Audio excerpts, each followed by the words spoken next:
Joining me now is Bill Polian, a ESPN NFL analyst and former GM and president of the Indianapolis Colts. Thanks for joining me today, Bill. Let's get right to it. Gregg Williams takes over as the interim head coach. Do you think this is a good, quick fix for the Browns? Well, it is a good, quick fix. Gregg's been a head coach before, so he knows the drill. He's a defensive coordinator by trade. That's always a good thing in terms of being able to manage the game and things of that nature.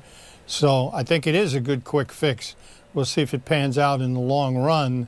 It's always a change. It's difficult for the players when there's a midseason change because in a lot of ways they've been indoctrinated into the way the former head coach does things, and now Gregg's going to do it differently.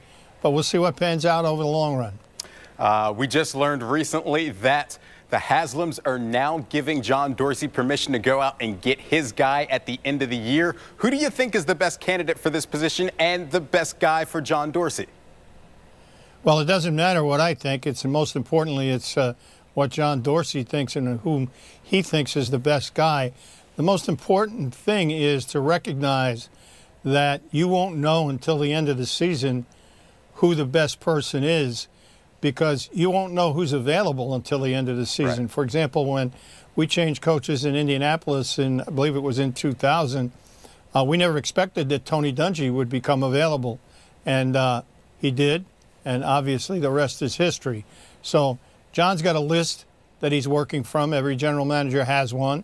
But he's doing research now, but he's going to be very, very cognizant at both levels, college and professional, who becomes available at the end of the season. Bill, in your opinion, I'll ask it another way, there's been talk about Lincoln Riley, a guy coming out of college, and potentially some NFL guys. Is there a right fit for the Browns? Do you want to go after a young guy that's in college, or do you want that NFL experience? Generally speaking, I always wanted someone with NFL experience. Now, I'll give you an example of a coach with NFL experience who went back to college and did tremendously well, and that was Bobby Ross. Mm-hmm. Happened to work with him with the Kansas City Chiefs, and it was obvious that he was going to be a great head coach at any level. Jimmy Johnson came in without any NFL experience and had a rocky first couple years, but then adopted very quickly and did phenomenally well. So it can go both ways. But generally speaking, if you have NFL experience in some form, it's helpful. Looking above the head coaching spot at GM, John Dorsey coming in. He was over in Kansas City, and we've seen what he was able to do with the Chiefs. Do you think he's the right man moving forward for the Browns and can kind of turn this organization around? Yeah, I don't think there's any question about that. He's already chosen Baker Mayfield. He's brought some good players to the team. He's brought a sense of professionalism to the front office that didn't exist before.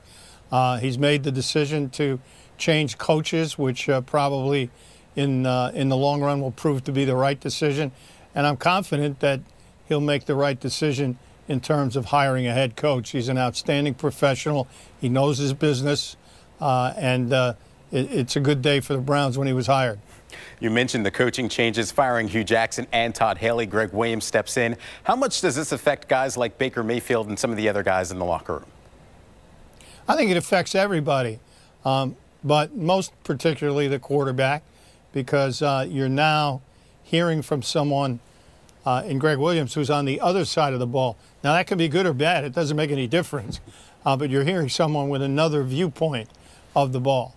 And another viewpoint of what you may or may not be. If you've got a defensive coach, it's helpful, I think, to a quarterback because he knows what the quarterback does that bothers defenses. That's a really interesting point of view. We found that with Tony Dungy in Indianapolis. He was helpful to Peyton Manning because he could always discuss with Peyton what defenses would do against him. So there's a positive to it.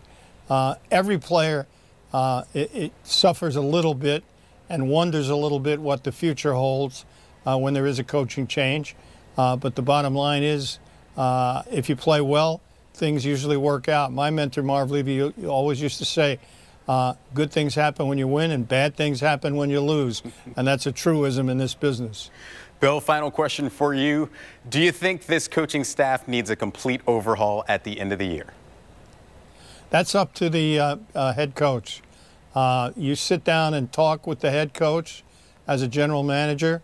You get his feelings on assistant coaches and how he wants it structured and with whom he wants to work. That's all part of how you select the head coach. Staff selection is a big part of the evaluation process, and generally speaking, he's going to want his own people.